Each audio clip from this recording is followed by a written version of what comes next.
I watched Commanders Bengals on ESPN. And when I first turned it on, I was like, ooh, I can squint and convince myself that I'm watching real football because I saw a Chase Brown touchdown. I saw Joe Burrow completing passes. I saw Jaden Daniels running for a nice little electric scamper. And then for whatever reason, Joe Burrow stayed in the game. And I was like, stop. I don't need to see Joe Burrow for one more second in the preseason. Screaming at my television. You know how they started? Yes. You know he's 1-9 first 2 weeks as a starter. I don't care. Okay. At this point, he's 18-24 for 185 yards and 3 touchdowns. And you know what? I didn't need the last possession that bled into the second quarter. I do not need Joe Burrow playing in the second quarter of a preseason game, particularly when his offensive line leaves him in positions like he was in last night. Now, you can blame Joe Burrow a little bit for some of it. A little bit? Jacob is in my... A little bit? Former offensive lineman Jacob Sabrati. Right here. Throw it away. Throw it away. Throw it away. Throw it away. Throw it away. That's his fault. That's his fault. He believed that his offensive line had his back. Dude, show the replay again. At what point would you lose belief in your offensive line? Show the replay. All right, good. Step up in the pocket. All right, outside. Right about here is where I lose it. Number 64, what are you doing? Number 62, what are you doing? You can't crack back like that. That's against the rules. Why is Joe Burrow running backwards across the field? That's a great question. Like, that is on him. Another part of it, for one of his, that was the sack that went hella viral from the game. But then he got sacked again, and it got taken away because of a horse collar. And I'm like, why on earth are we horse collaring Joe Burrow in a preseason game? Why is Joe Burrow in a position to be horse collared in a preseason game? It was a lot for my little heart. I was like, I have always been you should just play in the preseason. You know, you can't protect yourself always. That's how I plan to parent hypothetically. Like, gotta let your kid, go out there, get some dirt on his hands, get some dirt in his knees, her knees, please, someday. But instead, wait, now down the preseason. You're not parenting like that at all. Can you imagine?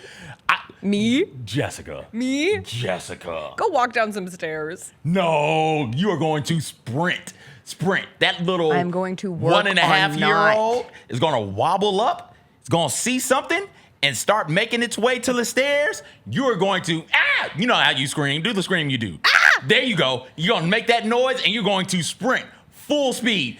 Both your Achilles are going to pop. It does not matter. And you will grab that baby before the baby gets to these stairs. You're not letting a baby do that. Anyway, Joe Burrow is obviously the least of the Bengals' concerns. Joe Burrow's offensive line is, I wouldn't say a massive concern. You want to know what is a concern for the Bengals? Who's playing defense? Their abysmal defense. My God, that man is going to be kept again. Just, my favorite show of the summer, the quarterback series on Netflix, really reinforced the notion that Joe Burrow would have had an MVP season last year. Perhaps, obviously, it was a great season for Lamar. It was a great season for Josh. But Joe Burrow would have been firmly more planted in the MVP conversation if the Bengals had been a winning team and not started the season the way they did. And so many of those games came down to his defense couldn't do anything. I mean, you're having to put up massive numbers every week to even be in the games because of the defense. And their first team, they went up against the first team, quote unquote, first team offense for the Commanders last night. And they looked horrible again. And I'm just like, oh man, will the Bengals ever get back to a Super Bowl? I don't know. Not if their defense looks like that. I mean, it's hard you got to pay for defensive talent. And it's hard to pay for defensive talent when all of your money, and listen, I think rightfully so, is tied up in your star quarterback and your 2-star receivers, right? As long as you can keep that trio together, you're going to be able to score in this league. You just are. You've got to look around and say, and the Bengals clearly have, like, hey, we got to play T. Higgins. We got to do it. We got to play Jamar Chase. We got to do it. We got to pay Joe. We got to do it.